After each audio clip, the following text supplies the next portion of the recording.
Hi guys, it's Catherine and welcome back to my channel. You read the title of this video. This is going to be a fall book recommendations video. It's been a while since I've done one of these, but I feel like this is going to bring me back to my roots. Like, this is me in my element talking about the one thing that I love. And I feel like these are your favorite videos to watch too, because I know you guys are always looking for new recommendations. I'm especially excited because a lot of the books I'll be sharing are books I've never talked about on my channel before. The last thing I'll say before jumping in is that yes, I am going to be talking about romance books because, as you guys know, that is my main genre of expertise.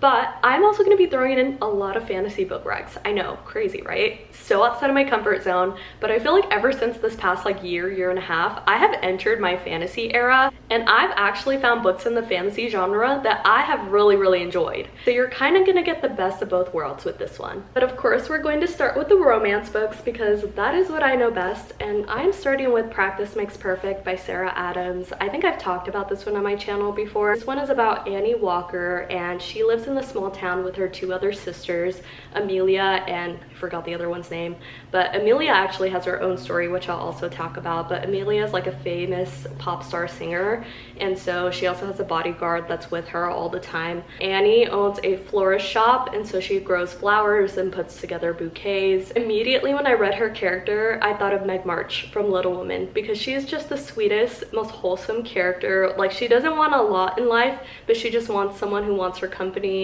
who wants to spend time with her, who wants like the very domestic routine. Like, she's a simple girl. She wants to make flowers and she wants to be in love and just have like her right fit in the partner, which is very hard in the small town that they live in because the prospects are super limited. She also goes on these dates and she just feels like she's the world's most awkward dater. She overhears one of the guys that she dates just talk about how boring and uninteresting she is, and so she's on the verge of giving up hope until she talks with her sister's bodyguard, who the back cover describes as the sexy, tattooed, and absolutely gorgeous bodyguard.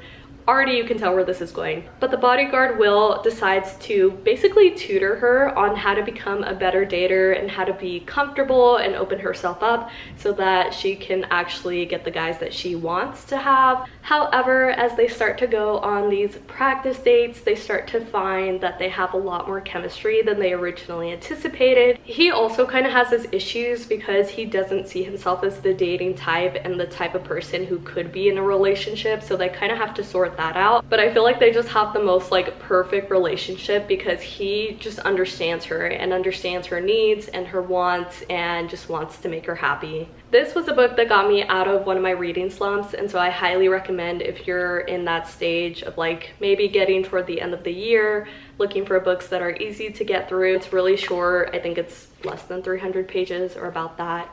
It's also super straightforward. The writing is not super complicated, and the characters are like not one-dimensional, but they're really easy to understand. The next book is also by Sarah Adams, and it's called When in Rome, so there's a little bit of crossover with the other one. This one is about the sister named Amelia Rose, and she is essentially a washed up, burnt out pop star princess who decides to take a road trip to a small town named Rome, but not Rome in Italy, Rome in the middle of Kentucky. It's like the middle of nowhere. There's nothing else around.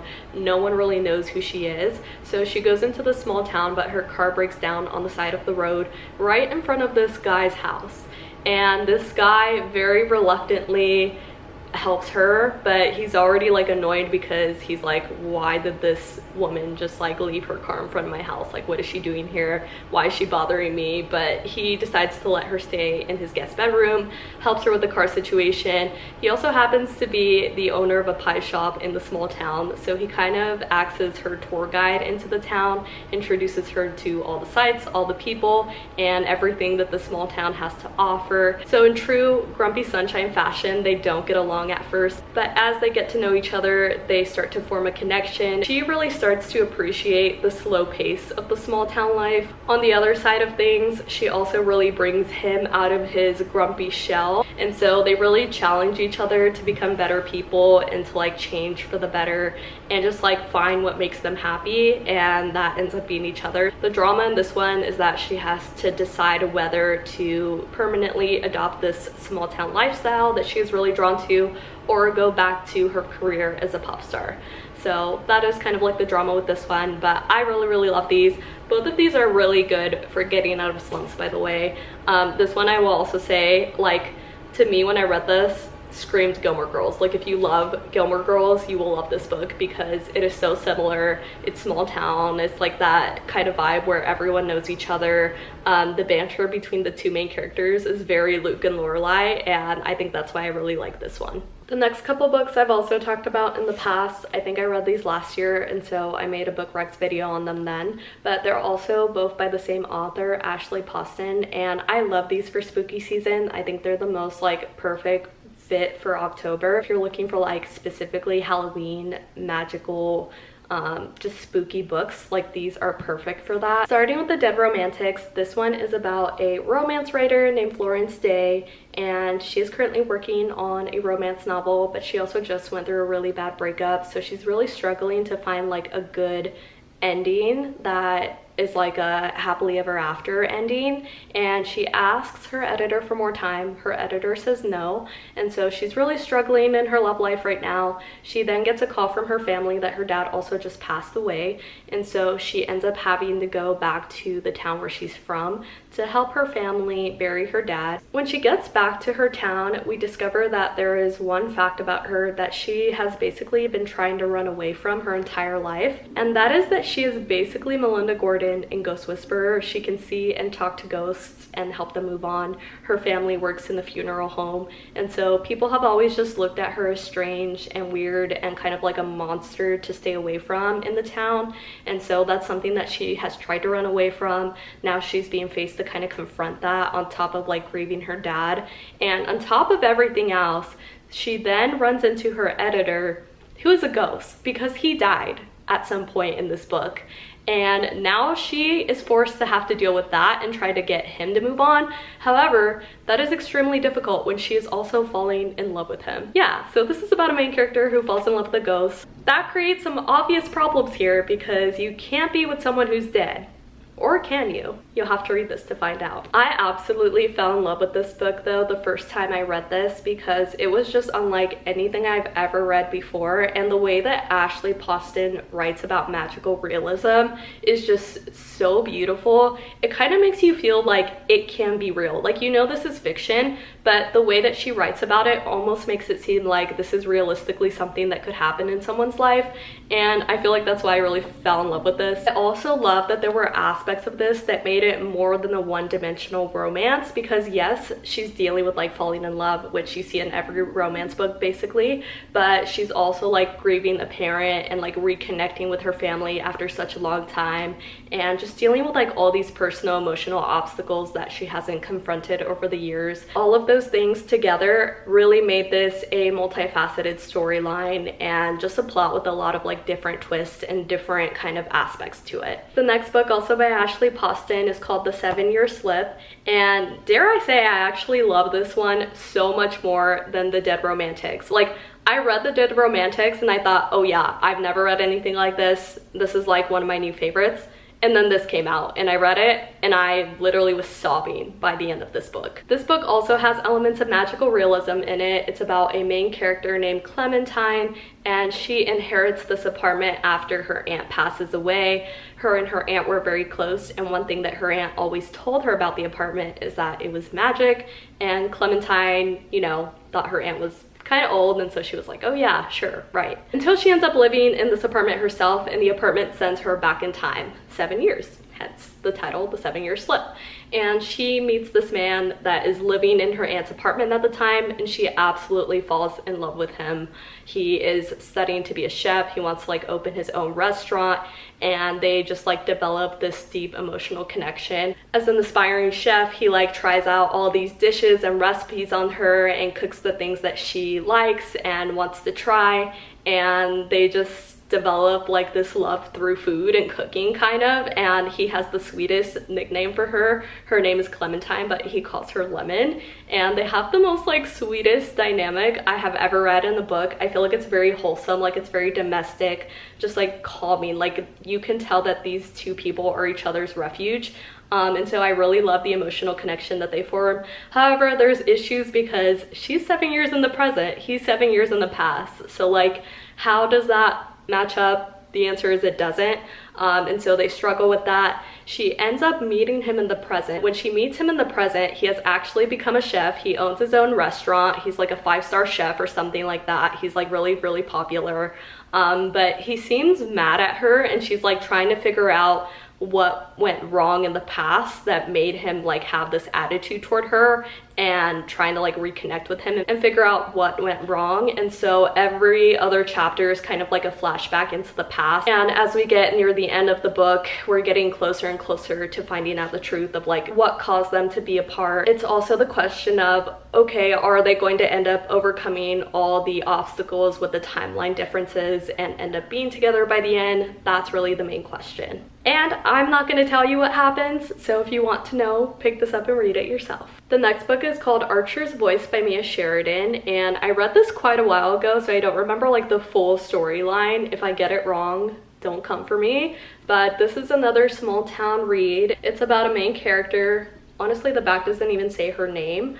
But she moves into this small town, and I think she lives in like a cabin or a lake house. She's like by the lake, and the small town gives a very like fall, calm, like melancholy vibes to me. And so I think that's why I feel like I would put this as a fall book rec. But she moves in basically to get away from some of the problems that she's experiencing in her life. She just wants to be alone and be in solitude to like figure things out. So once she's there, she meets a man named Archer Hale.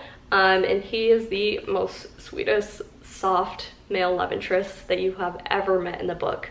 I honestly love those like male love interests the most, like the ones that are not too masculine, but they're very just like caring and loving and just understand the female love interest so well. And I feel like Archer is just one of those. He actually doesn't speak, but she communicates with him through sign language, which was one of my favorite things about this book. Is just like the connection that they had felt very unique and just very like raw and real. Like they didn't need words to form this romantic connection. I actually picked this up because of one quote that I saw on TikTok. He walked through a thunderstorm to get to her house because he knew that she was afraid of thunderstorms, and he wanted to be there basically for moral support. Instantly purchased, instantly ordered on Amazon, because what more could you want in a man? Like that one quote made him the ultimate book boyfriend in my eyes.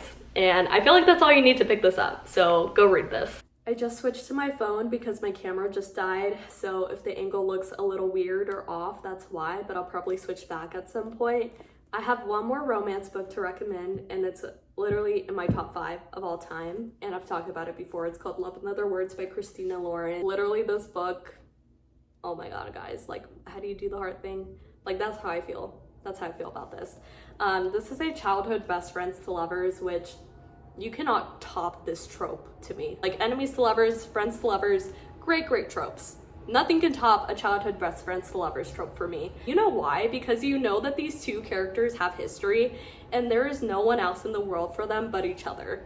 Like how do you compete with that? In this book, Macy and Elliot are two characters that grow up together. Macy moves into the cabin that is right next to Elliot's family's house, and so she's there quite often because she goes there on like her school breaks and on the weekends, and it's kind of like her and her dad's little getaway. She meets Elliot at the time where they're like 5 or 6 years old.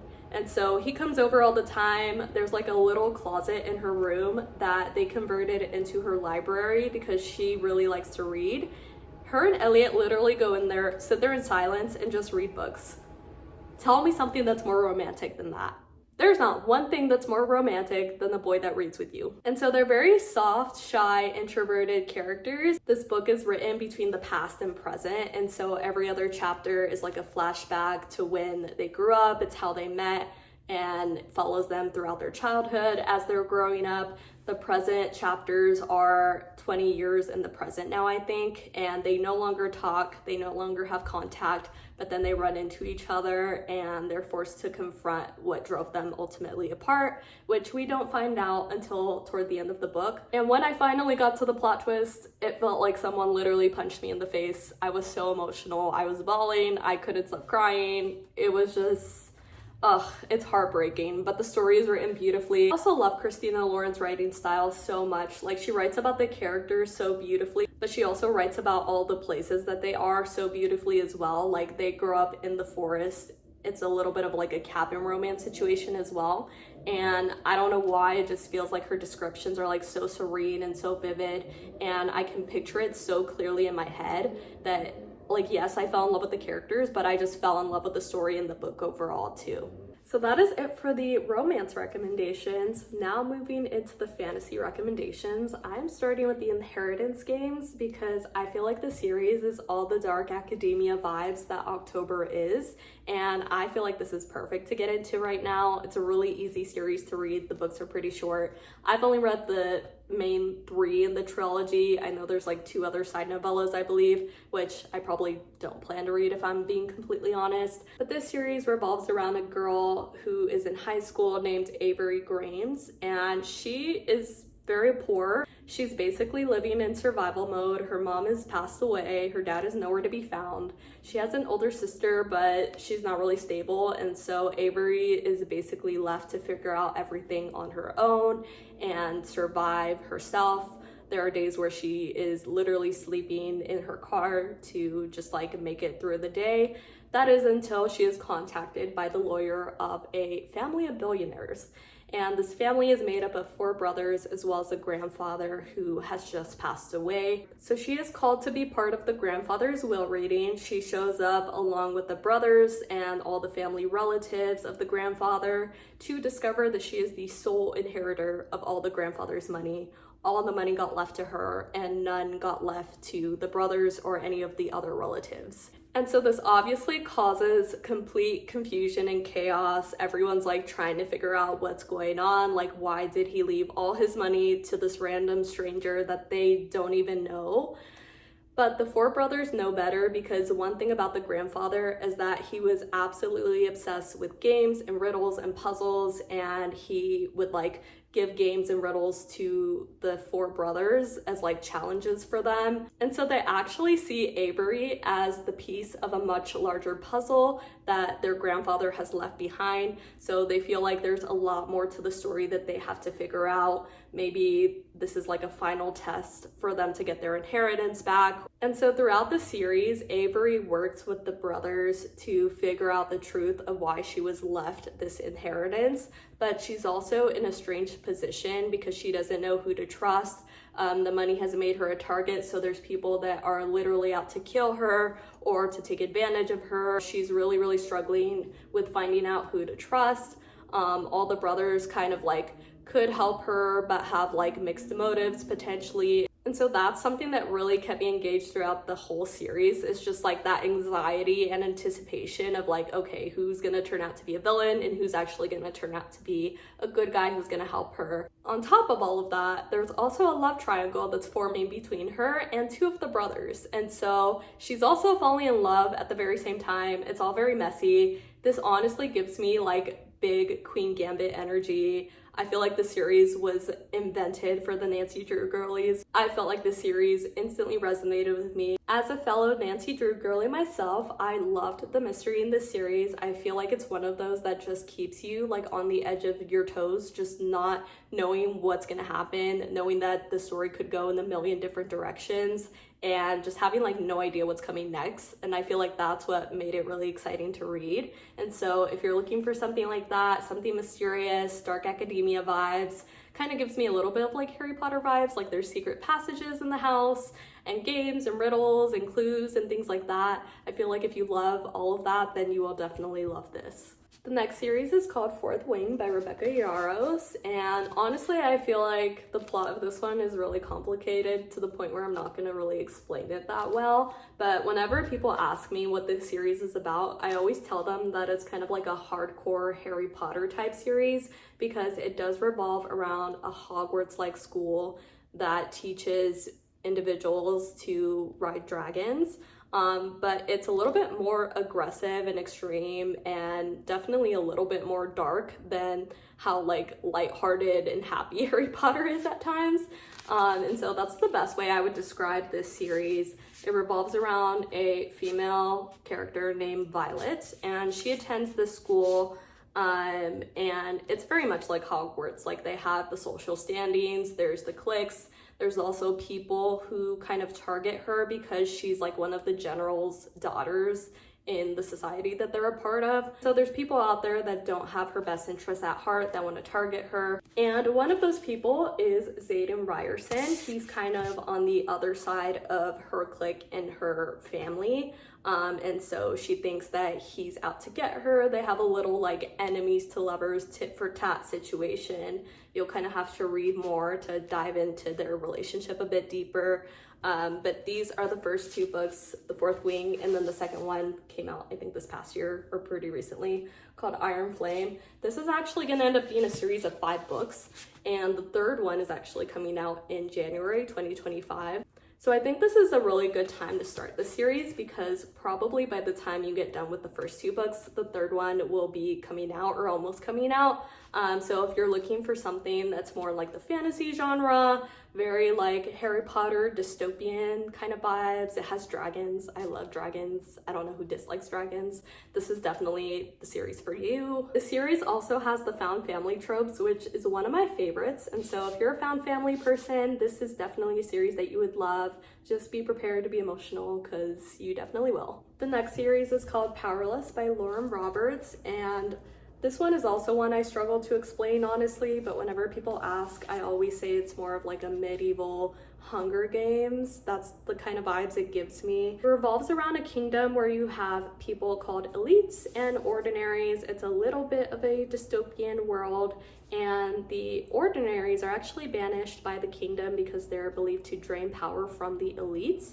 However, the main character, her name is Peyton, she's an ordinary and she has just hidden under the guise of being an elite her entire life, and just been really, really good at defending herself and keeping herself alive. That is until she is essentially like reaped for this Hunger Games, and now she has to compete against people who are actually elites, even though she has no powers. And so she has to figure out a way to survive that. There's also like truths and history that has been distorted about the elites and ordinaries that she's uncovering and trying to like reveal to everyone else. There's also an element of romantasy in this because she falls for one of the competitors who happens to be the king's son. But obviously that creates a weird power dynamic because she's really not supposed to be alive as an ordinary and the son is an elite. So that's kind of the plot of this series. It's also one of those that is in the middle of being finished. Currently, Powerless and Reckless are the first 2 books that are out in the series. Reckless kind of leaves off on the cliffhanger. We don't know what's really going to happen. I'm not really sure when the next book is coming out, but I feel like this would be a good time to catch up on the first 2 if you like fantasy and you haven't read these yet, so highly recommend. The last series I have to recommend is Lightlark by Aster, and this series is also one of those that's in the middle of being written. The third book I believe comes out in 2025, so also a great time for catch up if you haven't started this. But it's about a island named Lightlark that appears every 100 years. It's a little bit of like a crossover between ACOTAR and Hunger Games in a way. There's 6 realms, just like the court system in ACOTAR. There's 6 realms and each of them has a ruler. Each realm also has a very unique curse upon itself that each of the rulers is trying to break, and so they battle it out against each other in a Hunger Games type environment to break their own curse. However, the storyline gets complicated because the rulers have secrets. There's like different power alliances that are formed. One ruler is falling in love with another ruler, and there's just like secrets from the past that are coming out as you get through the storyline. There's twists and turns at every corner of the series, and that's why I absolutely loved it despite some of the controversy that might have come out about this series. I feel like it's really engaging. I feel like it's one of those where you don't know what's going to happen until you get to the end and you see like all the pieces fall into place and you're just completely shocked by what happens. But that is exactly how I felt reading this. Also warning, there is a cliffhanger at the end of both of these, so mentally prepare yourself for that. But other than that, if you're looking for like that kind of dystopian, just like fun fantasy world, this is definitely that. I'm back on my camera now, but that is actually the last book I have to recommend to you guys for this video. So I hope you enjoyed watching this and found some books that you really are interested in and might be picking up this fall season. Also, if there's books that you want me to read that are like not just like fall book recs honestly, but just any books you want me to read, let me know. I also was going to say that Nothing Like the Movies just came out, and so I think I'm going to be doing a reading vlog to that because I read Better Than the Movies, and that's a book I've recommended for my channel time and time again.